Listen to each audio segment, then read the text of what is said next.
Alors Limni, c'est avant tout un lieu où il fait bon vivre. L'idée au départ, c'était de créer un cycle, une synergie entre un petit coin de nature abandonné et un habitat naturel ouvert à tous. Donc aujourd'hui, on y trouve un hébergement de qualité avec 2 maisonnettes en construction naturelle et ouvertes à l'éco-agrotourisme.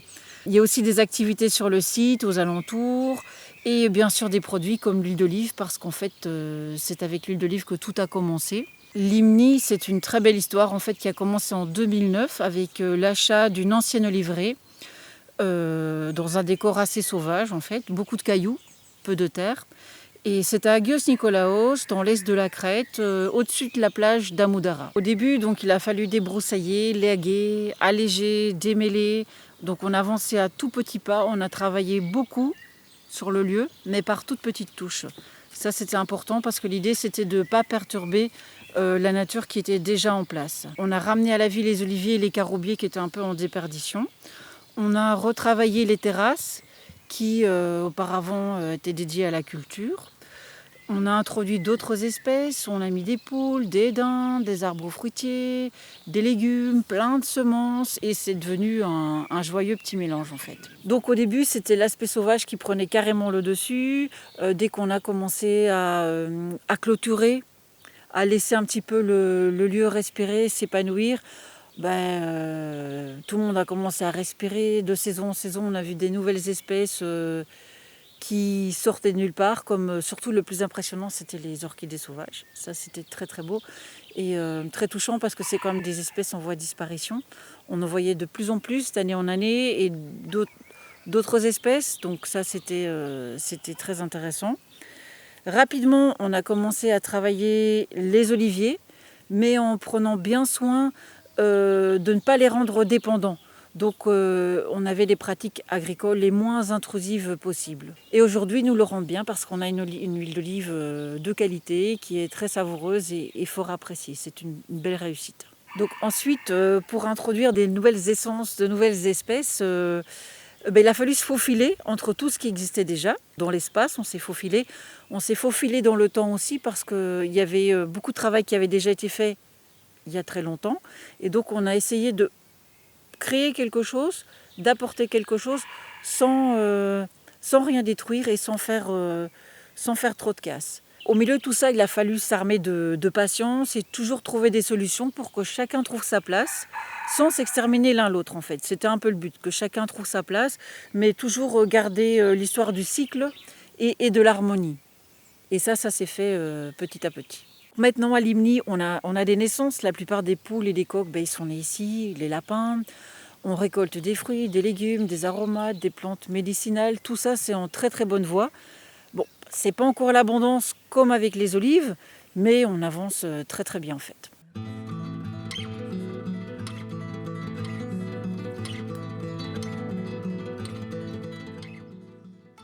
Côté hébergement, maintenant, l'idée c'était de créer un habitat naturel et sain qui répond aux exigences de l'urbanisme. Et on y est arrivé, donc c'est un peu une première dans cette partie de l'île. Nos matériaux, clairement, c'est la pierre, le bois, la terre et la paille, pour un ensemble cohérent et naturel.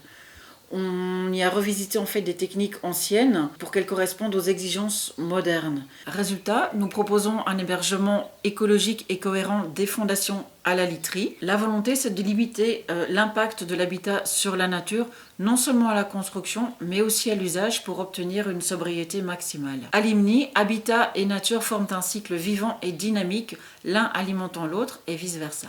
Juste un exemple, tout le site fonctionne en toilette sèche. On a beaucoup de chance, on a le lentisque pistachier qui fonctionne ici sans arrosage. Plus on le coupe, plus ça repousse.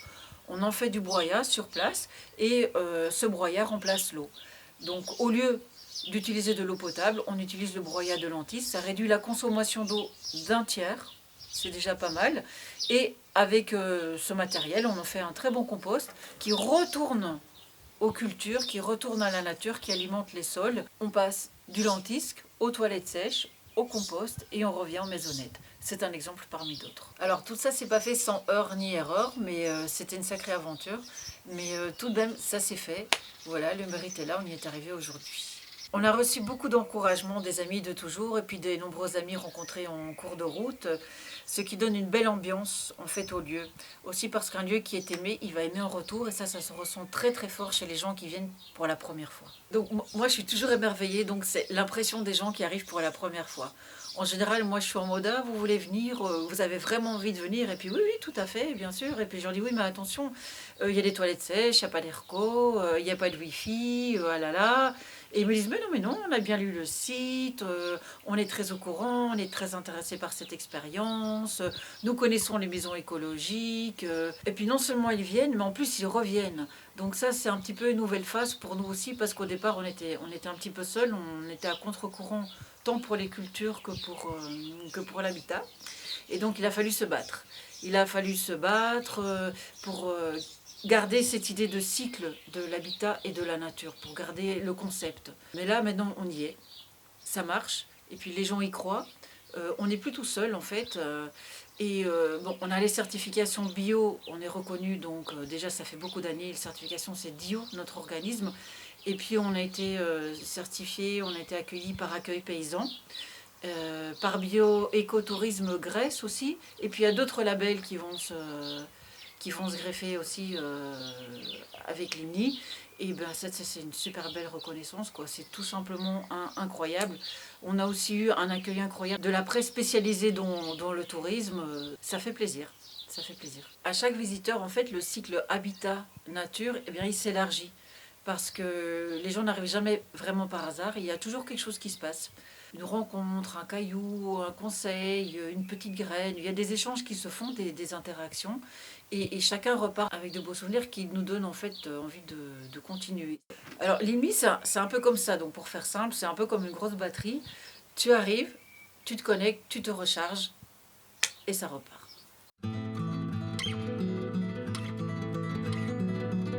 Alors maintenant, est-ce que c'est viable? Est-ce qu'on va tenir le coup économiquement? Eh bien, rien de moins sûr.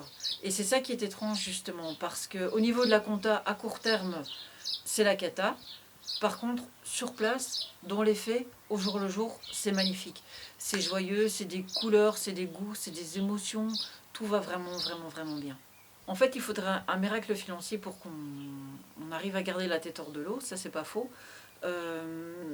En fait, le but du jeu, c'est d'arriver à tenir jusqu'à ce que les réservations soient suffisantes pour assurer la pérennité du site. C'est un peu ça qui me fait peur, c'est le court terme. Mais après, le projet, il ne s'arrêtera jamais. Parce qu'on peut introduire d'autres espèces, on peut introduire d'autres essences. Il y a toujours des nouvelles choses à faire, des nouvelles choses à proposer, des activités. Il y a un potentiel incroyable pour les stages, les séminaires, les formations. Au niveau de l'accueil, il y a vraiment beaucoup à faire.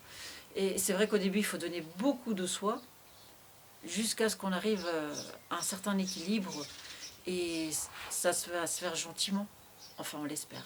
Et dans l'immédiat, ben voilà, prochaine étape, ben venez nombreux, venez découvrir l'Imni, venez découvrir la Crète, donc pour un habitat naturel, sain, en connexion avec une très très belle nature qui mérite d'être visitée. Σας περιμένουμε σύντομα, au plaisir de vous accueillir prochainement.